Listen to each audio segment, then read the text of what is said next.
Olá, estudantes da primeira série.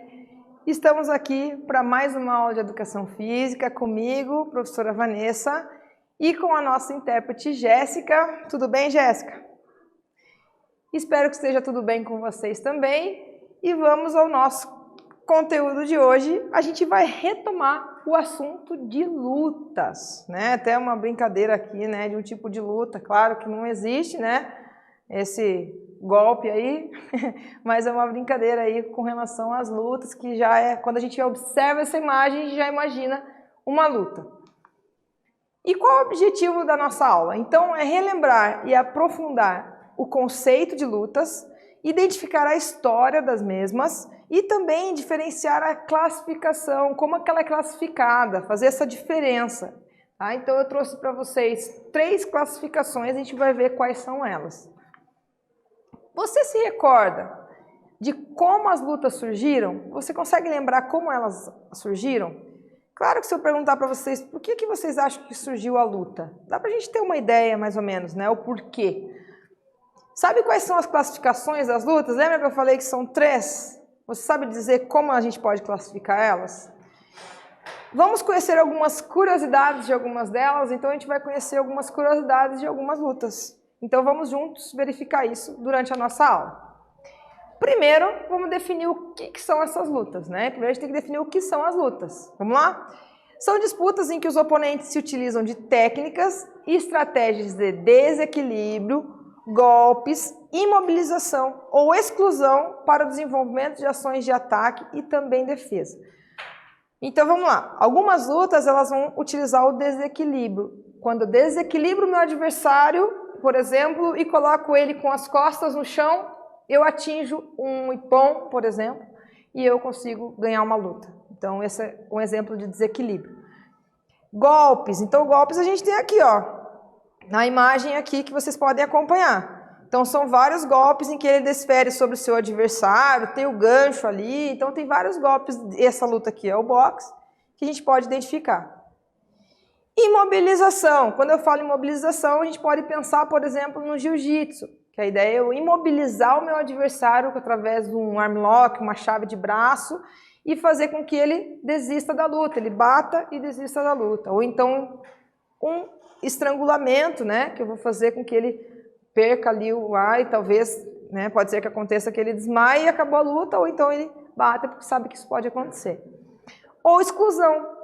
Um exemplo de exclusão, por exemplo, o sumô, em que o objetivo é você tirar o atleta e também desequilibrar, né? Então, você pode usar vários elementos dessa definição para qualquer tipo de luta. Vamos falar um pouquinho da história de uma maneira bem sucinta, tá? Pinturas rupestres no Seridó fazem a gente acreditar de que essas lutas elas vêm de muito, muito tempo atrás. Lutava-se por comida, né, por alimento, lutava-se por espaço. Né? Até hoje, se a gente for parar para pensar, quantas guerras existiram ao longo da história por busca de espaço. Né? Então, a gente, nesse desenho aqui muito, muito antigo, a gente pode identificar uma espécie de luta. Por volta de 3.000 anos antes de Cristo, a luta já existia na Babilônia, Egito, Índia e China. Então, através de muitos desenhos e relatos, lá eles conseguem identificar isso de muito tempo atrás, né? Desse tempo lá atrás, e daí quando veio passando, quando o tempo foi passando, né? Depois acharam escritos, daí com o passar do tempo, né? Principalmente através de desenhos, de pinturas.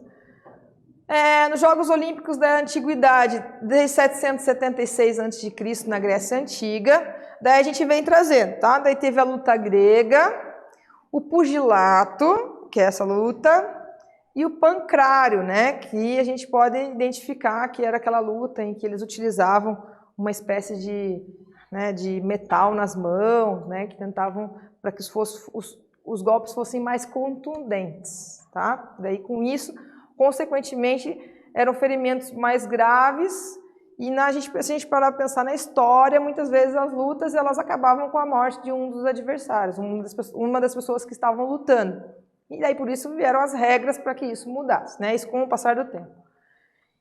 E no nosso primeiro exercício é para vocês, né? Agora que vocês já conhecem a história das lutas, vocês escrevam como se deu o surgimento das lutas na civilização humana. O que vocês acham? Vocês vão escrever como que vocês acham que aconteceu o surgimento dessas lutas na nossa civilização. Já voltamos.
Então, a gente meio que respondeu já essa questão, né? Como que se deu o surgimento? Muitas vezes por essa questão de sobrevivência, né? Para as pessoas sobreviverem através do alimento, né? Da caça. Então, eles lutavam em prol da tua família, né? Daquele meio em que se vivia. Então, a gente pode citar esse como um dos exemplos do surgimento, né? Da civilização. Aí tem alguns tipos de lutas, então tem esse tipo aqui que é a luta greco-romana. Por que eu vou falar sobre a greco-romana? Porque ela é bem importante, porque ela esteve presente na primeira edição dos Jogos Olímpicos da Era Moderna em Atenas, em 1896. Ela é tradicional nas Olimpíadas, nos Jogos Olímpicos, então ela não sai. Então, desde a primeira edição, ela está presente nos Jogos Olímpicos. A luta greco-romana, que é essa aqui embaixo, vou deixar vocês olharem um pouquinho para verem características dessa luta. Vocês podem ver que ele faz ali o golpe e atinge a pontuação que ele precisa ali, ó. É a torcida lá atrás. No século XIX, aumentou a prática da greco-romana na Europa. Aí eu pergunto para vocês, aqui no Brasil é tradicional a luta greco-romana? O que vocês acham? Quando vocês vão para uma academia, você vai lá e fala, eu quero fazer a luta greco-romana, é fácil de conseguir um lugar? Na sua cidade, tem lugar em que oferece a luta greco-romana? Difícil de encontrar, né? Então, é uma luta que não é tradicional do nosso país, mas em muitos países, principalmente da Europa, ela é muito tradicional. Tá? É como se a gente pensar, mas professora, é claro que não. É como se fosse a gente falar hoje para vocês, vocês conhecem futebol? Então, vocês, a maioria conhece. É a mesma coisa eu falar para alguém lá fora, você conhece a luta greco-romana? É o mesmo sentimento que você tem quando alguém te pergunta se você é o futebol. Então, para alguns lugares é muito tradicional. Aí um exemplo de luta também, as lutas indígenas, o Ruca-Ruca, que é a luta tradicional para testar a força dos jovens índios, povo indígena de Bacairi e povos do Xingu. Então é uma luta, vou deixar vocês acompanharem lá primeiro. Olha as vestimentas.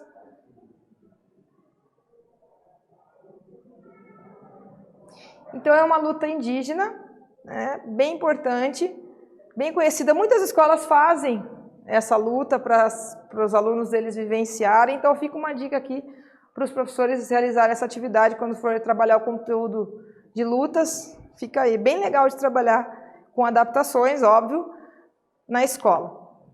Agora vamos falar um pouquinho sobre a classificação das lutas. Lembra que eu falei que a gente pode classificar elas em 3 tipos? Vamos classificá-las em 3 tipos aqui agora, tá? Quanto à distância, então eu posso dizer que é uma luta curta, média e longa. Vou citar alguns exemplos dessas lutas aí. Então, a curta eu posso citar o judô, o sumô e o jiu-jitsu. É uma distância curta, então eles lutam próximos. Tem as de média distância, que é o karatê, em que eu me aproximo para dar o golpe e eu me afasto. Karatê, taekwondo e muay thai, aí eles não ficam o tempo inteiro muito próximos. E as longas, como a esgrima e o kendo, eles ficam longe e o objetivo é atingir o adversário, eles também se aproximam, mas é mais distante ainda do que essas de média distância. Então, primeira classificação, quanto à distância. Segunda classificação, quanto aos tipos de golpe. Então, a gente tem os golpes de percussão e os golpes de domínio. Os golpes de percussão, o que são esses golpes de percussão? Então, é tocar o adversário com soco, chute, joelhada e cotovelada.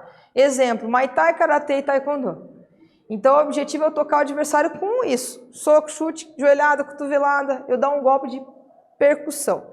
De domínio é o agarrar e imobilizar o adversário utilizando chaves, imobilizações e estrangulamentos.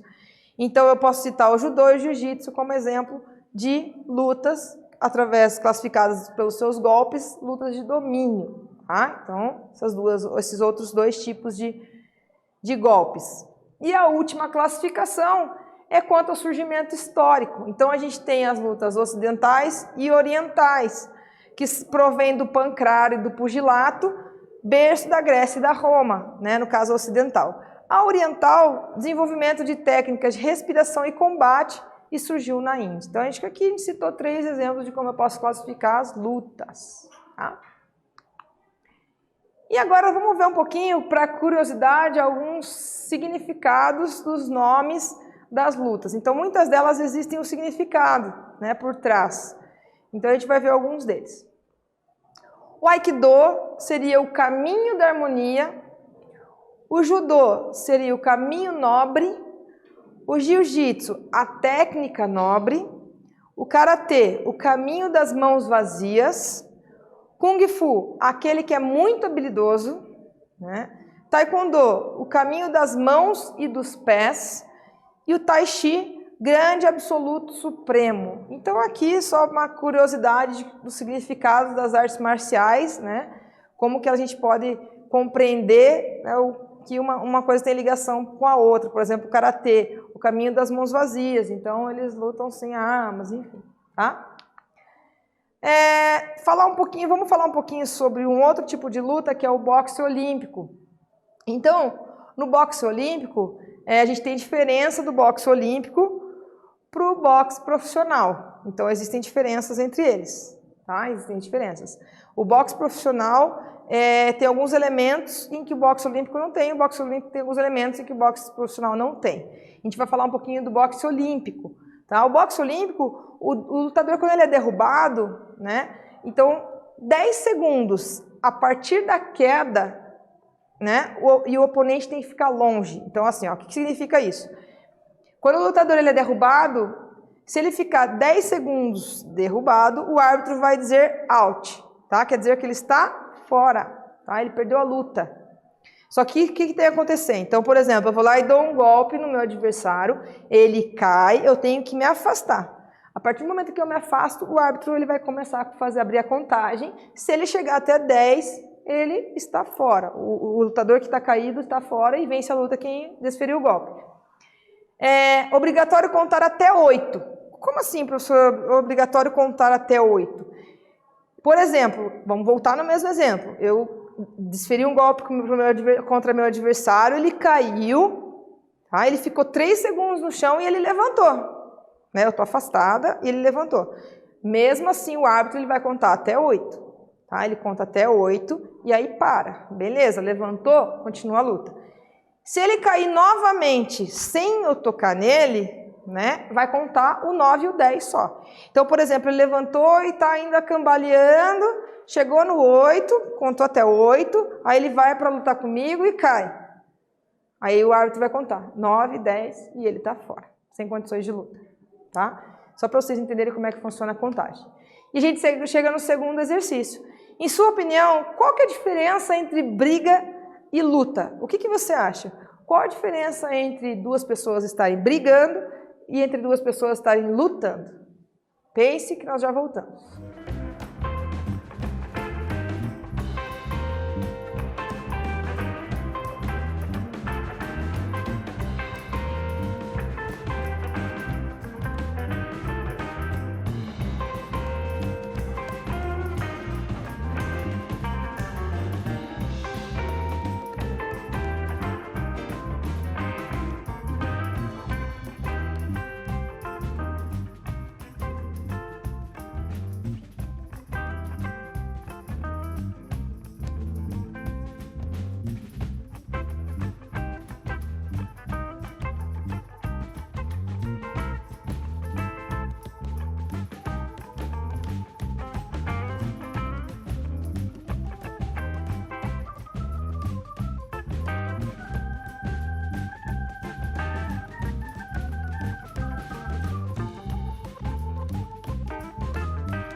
E aí, qual que é a diferença entre briga e luta?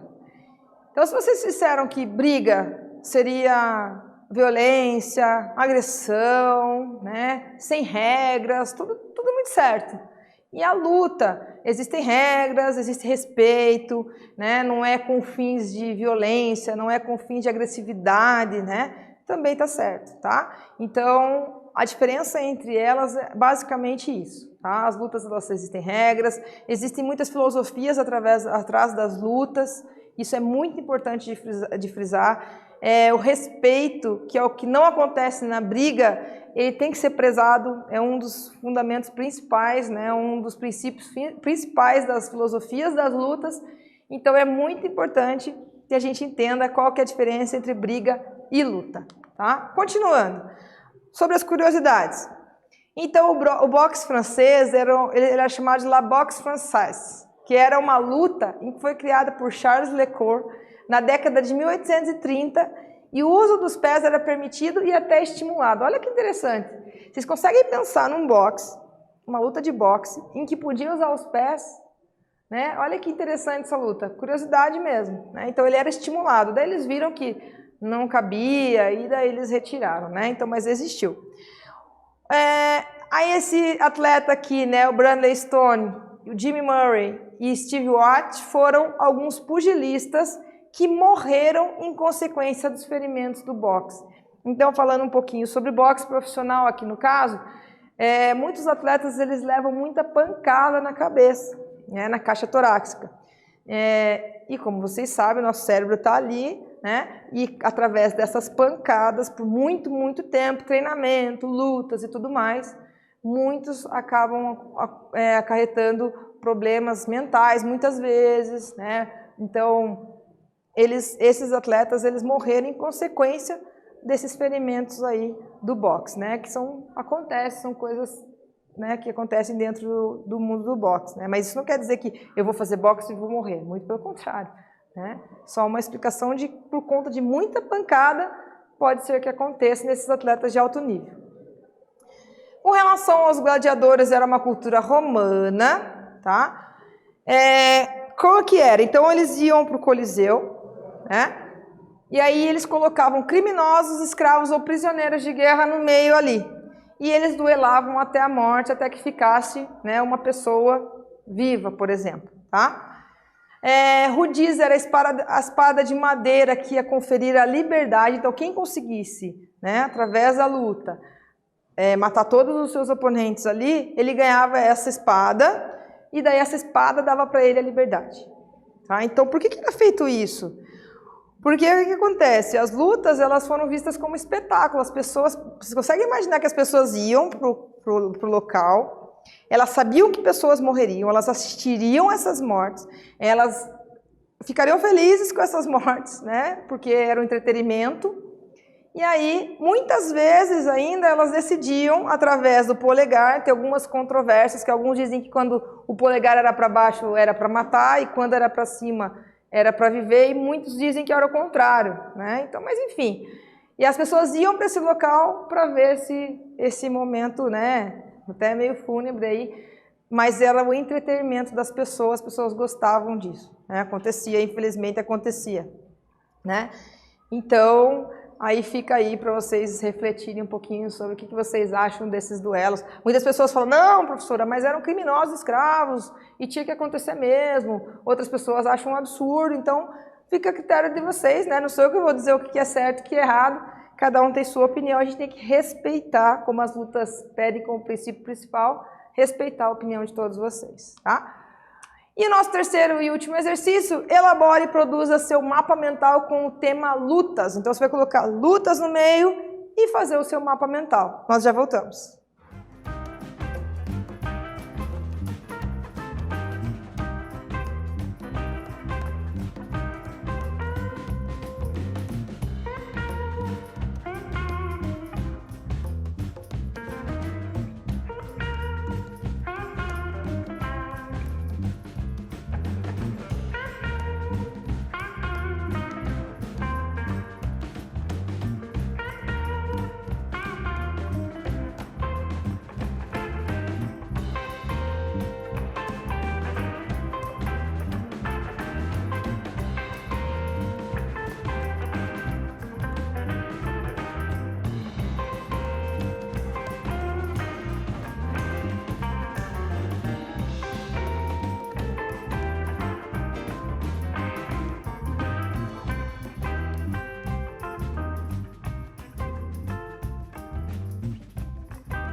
Tenho certeza que o mapa mental de vocês ficou lindo, muito bem feito, muito planejado, muito bem organizado. Mostre aí para o seu professor que ele também vai gostar de ver o trabalho concluído de vocês. E para finalizar, o que nós vimos nessa nossa aula? A definição de lutas, a história sobre lutas indígenas, algumas classificações e algumas dicas e curiosidades. Se vocês quiserem saber um pouquinho mais de esportes de luta, está aqui o link, é só clicar. E aqui as nossas referências. Gostaria de agradecer vocês, estudantes, professores, muito obrigada. Obrigada também à nossa intérprete Jéssica, muito obrigada, Jéssica. Espero que vocês tenham gostado. Até a próxima. Tchau, tchau.